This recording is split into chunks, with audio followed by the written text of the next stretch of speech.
Alright, what's up YouTube? I got another quick video. I was pulling the front bumper off this thing and I realized there's no videos on the internet, so I'm doing my community service and posting a quick little video how to pull the bumper off. So, here we go.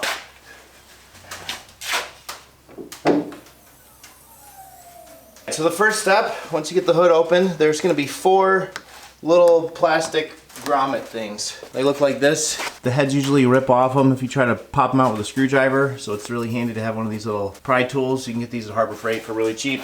But yeah, 4 of those. Once you get those off, you can pick this little thing up and it comes and slides right out of the front grille. Once you pull off that little plastic cover, you can get access to these inside headlights holes. There's one here, one here. They're little T25 Torx screws. And yeah, you just pull both those off. Again, one there, one right there. Alright, so once you got those 2 screws out, if you go over to the driver's side headlight, there's this little wire running along the radiator, and it comes out and goes right behind the Audi logo. And there's a little black box back there. I'm not exactly sure what it does. Again, I'm just a Joe Schmo. I'm not an Audi mechanic or anything. But this little clip, you gotta pop this guy out. And again, that's connected right to the bottom of that little box right behind the logo. So yeah, disconnect that, and then all the work up top is done. So now we gotta go around to the sides. So coming back around to the side of the car, there's gonna be 2 more T25 screws on the inside of this little felt fender liner. There's gonna be one right here, and there's gonna be one right here. You can take your tire off, or you can turn your wheels in to get better access to it.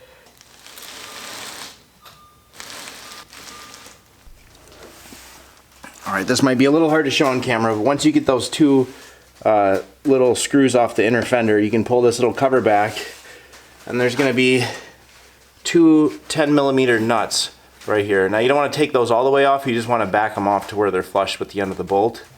And then once you get those off, there's one little 10mm bolt that's up kind of right below the headlight. Okay, so moving underneath. And I apologize for the shoddy filming, but you know, I didn't want to jack up the car because I'm being lazy. So basically, there's 4. You got to take this little front part off. You don't have to take the whole belly pan off, but there's 4 big screws. One right there, one right there, so on and so forth on the other side. Mine were really rusty, nasty Phillips head screws. So yeah, I'm not quite sure what your car's working with, because again, these underside, these belly pans, you know, once they get a little wear and tear and stuff starts to rust out and break, people just kind of do whatever they want. Because yeah, this corner screw was like a sheet metal screw. These ones were the factory Torx bits.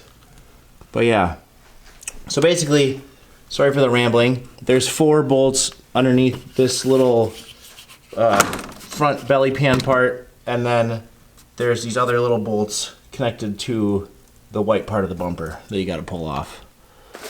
Alright, so once you get your 2 10mm bolts right here loosened up, and you take that 10mm screw out that's right inside here, you should be able just to grab it and pull it.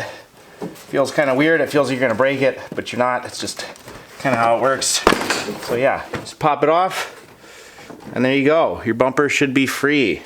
I mean, you got to disconnect the fog lights, but then your bumper should be free. Okay, once you have the bumper popped off, you can see right on the inside, you can get access to your fog light. You just want to squeeze this bottom thing, disconnect it just like that. All the bolts undone and everything disconnected, should be able just to pull this whole thing off. Kind of like that. So now that we got the bumper off, just a quick once over, you can kind of see everything better now that it's off. Here's where that 10mm bolt was, right below the headlight. There's the 2 10mm nuts that are holding on this little piece of plastic. There's the T25 Torx screws on the inside of the fender. Coming over to the little belly pan skid plate thing, whatever you want to call it. There's the 4 bolts that we got to take off for those big ones. And then here's the little simple headlight screws.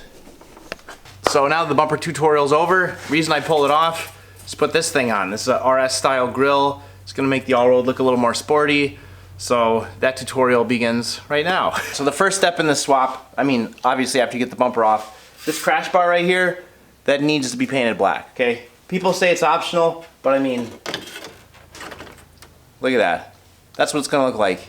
That is not optional. That needs to be black. So we're gonna clean this thing up a little bit and then slap a couple coats of paint on it.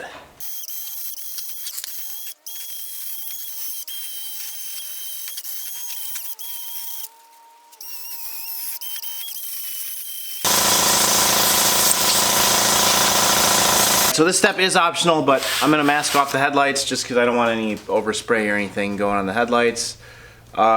And again, you can be as professional as you want with this. I mean, you can tape off everything and, you know, do it right.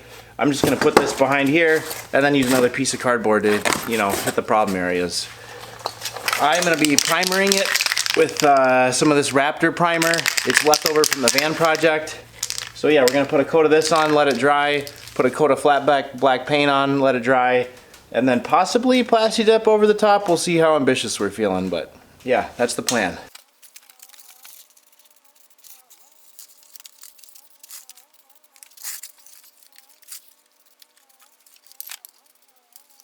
So now that the primer's all dry, we're gonna go ahead and hit it with some flat black.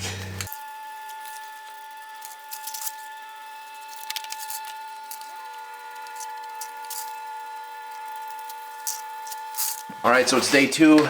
Our black paint set up pretty well. I'm gonna go ahead and cover it with some Plasti Dip just to try to prevent rock chips and stuff. You can use, I mean, spray paint, you can use Plasti Dip, you can vinyl wrap it, you can do whatever you want, just as long as it's black.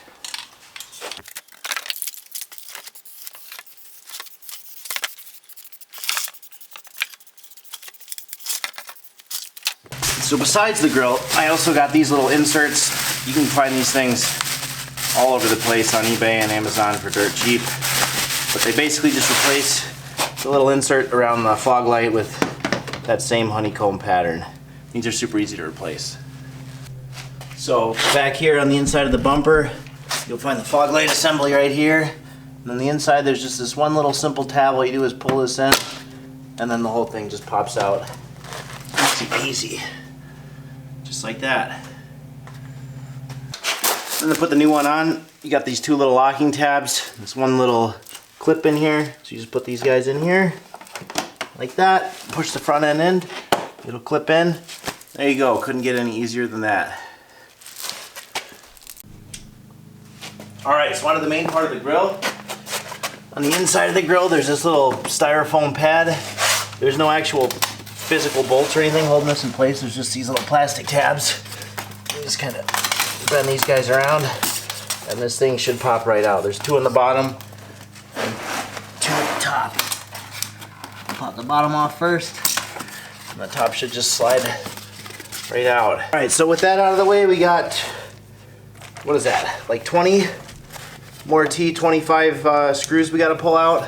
So all these guys, you can just kind of trace the frame around of where the grill goes, and don't forget about these little guys hiding down here at the bottom. So I found the easiest way to get to these bottom 3 holes is just take this other little skid plate off. There's 4 more T25s you pull out, and once you pull those off, this whole thing just kind of slides out of the way, and you can easily access those other bolts. So once you get those 3 bolts off, and these corner ones, you can take this little shroud off, and that accesses your last couple little hidden bolts. So you gotta take those out too. Once you got all the bolts off, coming back up here to the front of the grill, you have these 6 little plastic tabs. There's 3 on this side and 3 on the other side. All you gotta do is just pop the grill away from that, and it should be able to just pop right off. This one's putting up a fight.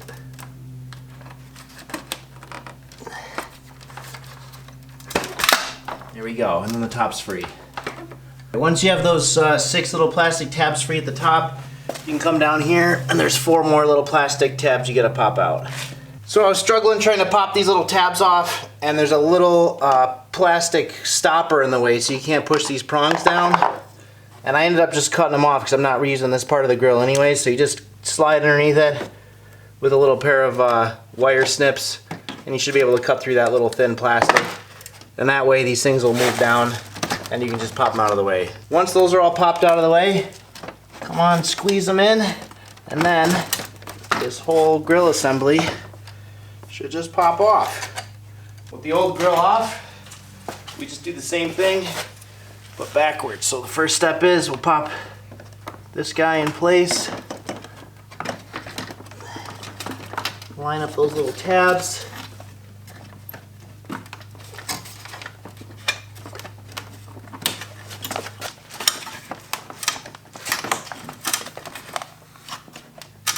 Make sure everything's lining up where it's supposed to. Look at that. It's in, and now we just gotta fill all the screw holes in. So I put it all back together in the reverse order of how we took it apart. This little grill support that sits in here, I opted not to put it in. I don't know if that's gonna come back and bite me in the ass, but we'll see.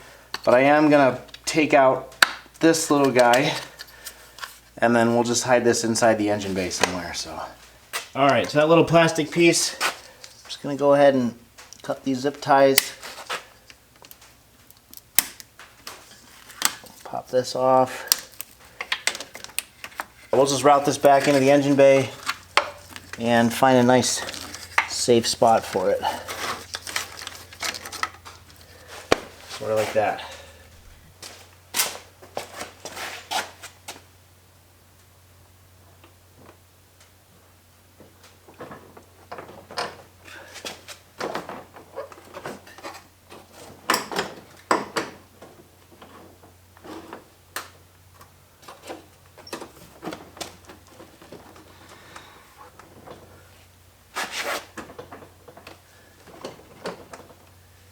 There we go. There's two little rectangles right here. You can just kind of fit it up, get the grill on there and shimmy it in place. It'll kind of hold itself.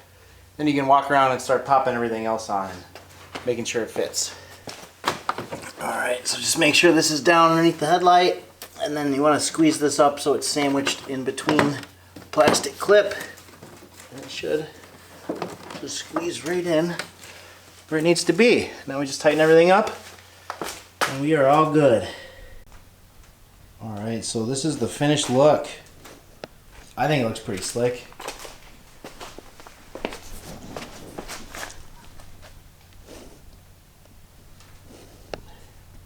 Not bad. I think if I were to do anything else different, I would plasti dip or paint behind the fog lights in there, because you can see a little bit of white paint from where the bumper is. But when you're standing back and you got the shadow on there, it's not too noticeable.